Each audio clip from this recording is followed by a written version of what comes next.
Hi, welcome back. So we are at the last outline of this section, and that is to discuss abstract base class. Finally, of course, we'll be discussing a case study to recap everything. Basically, we will be looking at the general idea or the structural idea of what's so-called this abstract, as actually the term is the most important part to think about it, base classes.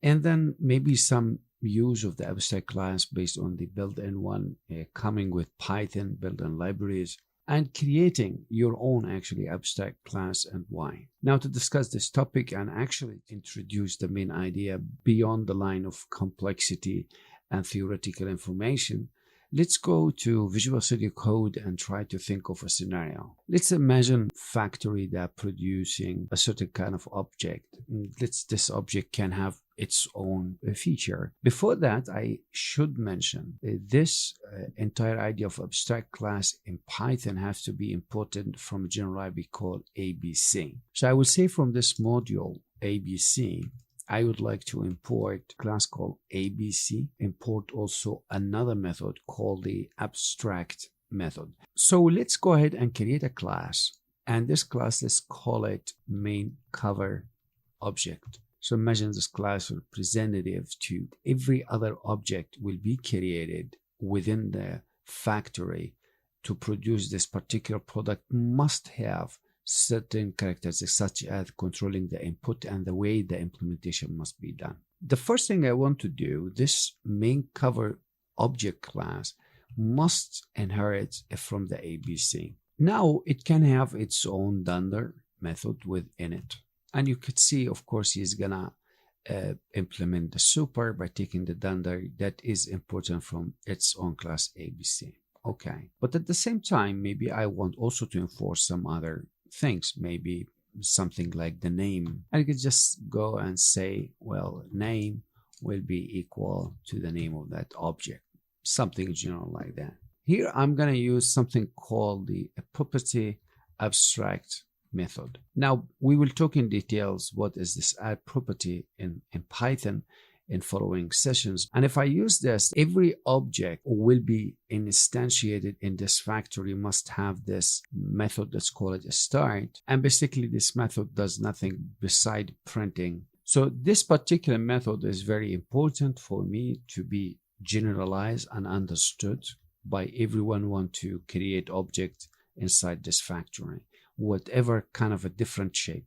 And let's make another one. Stop, instantiate an object. Run this, you will end up with this error. Which the error do you say? Cannot instantiate abstract a class, because now this is an abstract. It's not a class to be implemented directly from. I have this start and I have this stop. I didn't add this property method on top. That's why he just implies that if you want to use this abstract class, you must make sure that start is overridden. That's why we need now to start to create our own operational classes. Let's say this class is to create object type 1. Imagine these objects are just having a different standard or shape. And of course, now they can be inherit everything from this main cover object one time, and everything, the implementation, the way is going to be done from there. Once again, it can have its own dunder in it. And maybe we can add here something called feature. And then we can just take the feature is equal to the feature that shall be provided. If I attempt, by the way, to go once again and instantiate an object directly from this object type 1 a class, of course, going to ask me about the name and the feature. Let's take the name rand, and let's take the feature as a rand again, something similar to that. And if I try to run this, I'll show you what kind of error you would throw. Once again, see, you cannot instantiate abstract class object 1, this guy here, without implementing the abstract method start.